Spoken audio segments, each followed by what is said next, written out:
बिस्मिल्लाहिर्रहमानिर्रहीम। मैं अज गुरगुश्ती मांगली महल्ला दे विच राती पुलिस ने अपनी बदमाशी की है, पंजाब पुलिस ने, तो उधर मैं कॉल की गई है और मैं उन्होंने कॉल होते अज सुबह इधर हाज़र होया। राती 9-9:30 बजे चादर और चार दीवारी का तकद्दुस पामाल किया गया, तो मैं इन्हों को हाज़र होया। ये गेट ये मेन रोड है, ये वेखो ये रोड है और ये नाल दुकाना। तो रात के 9:30 बजे इधर अजरो पुलिस दे कुछ एहलकार और समेत हारिस SHO दे सब इंस्पैक्टर हारिस इधर आए अपनी नफरी कह के, और ये लड़का है रिजवान ना है इसका। इसा मतलब इधर गेट के बाहर उन्होंने पकड़ा है, उसकी तलाशी की ने, और उस तो बाद उसको मोबाइल और शनाख्ती कार्ड लेके अंदर घुस गए।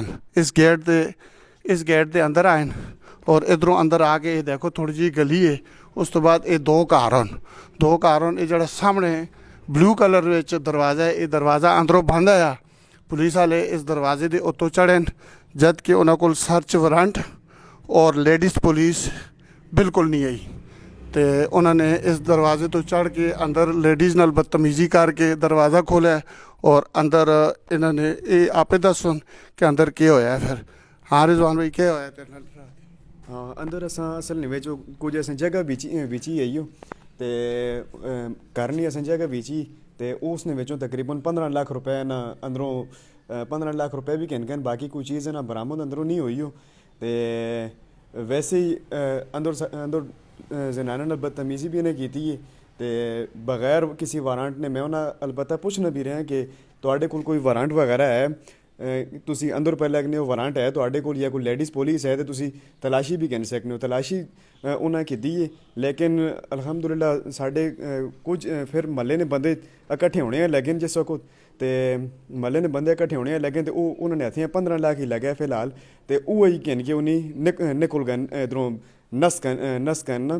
तो फिर महल्ले ने बंदे भी उन्होंने पीछे अलबत्ता कुछ बंदे पैदल भी उन्होंने पीछे गए नो, लेकिन वो बिल्कुल नस इधरों दौड़ के गए नो। तो वो तकरीबन 100-200 मीटर दूर इन्हें अपन गड्डियाँ खिला रही हैं, तो उधर वाई के बह के गड्डियाँ ने चले गए। फिर तो मेरा मोबाइल मैं इधरों बाहर निकला तो मेरी तलाशी की दी है ना, तो मेरा मोबाइल मेरे को चाह गए ने, और दूसरा नाल ID कार्ड है मेरा वो चाह गए ने। तो उस तो इलावा मैं उन्हें मना करना रहा, मैं आख्या मैं जे तुसी कोई वारंट आनो या कोई लेडीज़ पुलिस होवे तुसां नाल, तो तुसी अंदर आ सकने हो। अजय तो ये साड़ी इस तरह मसला है, तुसी अजय तो अंदर ना वजो। तुसी दरवाज़ा बंद है तो अंदर किस तरह गए? अंदर ये दीवार फलांग के गए, ये दीवार फलांग के गए। हाँ अंदर लेडीज़ को भी सुना है कोई मतलब अंदर लेडीज़ पहले तो मना करनी है करने के ना आओ तुसी, और अंदर लेडीज़ उन्हें एक तस्वीर इन्होंने वीडियो बनाने सामने के वेखो कि दीवार पर फलांग के आने नो। तो उन्होंने तक ये गल पता चली है उन्हें कि ना कोई पैसे मिलन जगह ने, तो उस वास्ते जिस वक्त उन्हें पता चला, अच्छा जिस वक्त उन्हें पता चला है तो ये अंदरों उन्हें वीडियो भरी है, तो उसने कोलों साड़ी लेडीज़ ने कोलों मोबाइल भी ना खस के तय फिर हाँ तुसी मां अंदर ले जासो अपने घर के अंदर, मतलब दरवाज़ा खोलो तो पर्दा करो, तो मैं भी अंदर जाके तुसां दा मतलब जरा घर बार का अंदरों जायज़ा लेवा और दसा तुसी जाओ अंदर जाओ। ठीक हो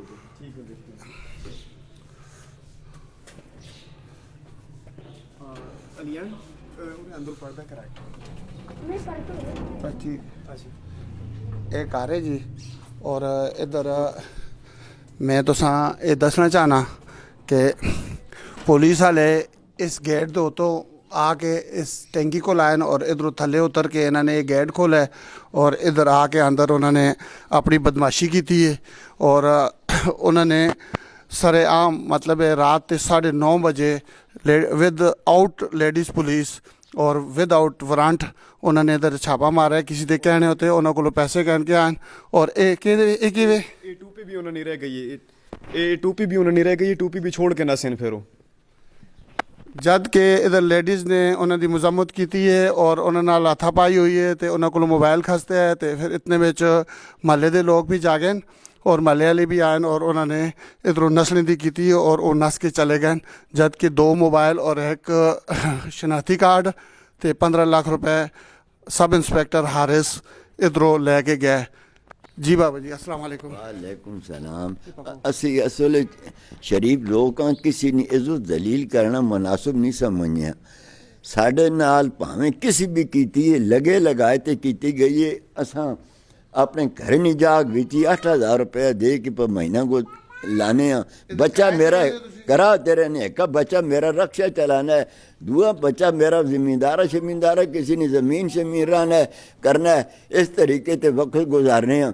लेकिन ये वे यार साढ़े नाल सरसर जाती हुई है तो बहु वड्डी जाती हुई है कि साड़ियाँ जनाना नहीं उन्हें मतलब बाल तक नपेन छिकन और बेजो ते बेपड़त किया ने मैं आया और मां मेरे नाल भी उन्हें जाती की है ते बेजोत किया ने ते छे को मतलब भी हो यार जनाने महल नहीं भी आ गए तो गुआढ़े नहीं भी हो गए तो सारे तो फिर उन्हें अपनी इस तरह से जन कढ़ने वाली की नहीं यार वीडियो भर गई थी किसी बिच उन्होंने तुसां दा कोई बंदा गिरफ्तार करके तो नहीं खड़ा? तुसी मौजूद आए हो ना? हाँ मौजूद हैं, किसी ने भी गिरफ्तार करके नहीं खड़ा ने। अच्छा सिर्फ पैसे कितने खड़े ने? 15 लाख रुपया और की चीज़ खड़ी उन्होंने? 2 मोबाइल खड़े ने, एक मेरे बच्चे ने शनाख्ती कार्ड, एक मेरी नूह ने मतलब मोबाइल है वो तो वो खड़ा ने ते मारा भी नहीं। मैं DPO अटक और IG पंजाब से रिक्वेस्ट करता हूं कि ये पंजाब की पुलिस की बदमाशी ख़त्म की जाए ताकि ये लोग सुकून से रह सके। आवाम के साथ जितनी बड़ी ज़्यादतियाँ बग़ैर सर्च वारंट के, बग़ैर लेडीज़ पुलिस के किसी के घर में घुसना ये बदमाशी है, ये कोई कानून भी इसकी इजाज़त नहीं देता है। तो मैं IG पंजाब से रिक्वेस्ट करता हूँ कि इसकी इंक्वायरी की जाए। Thank you very much.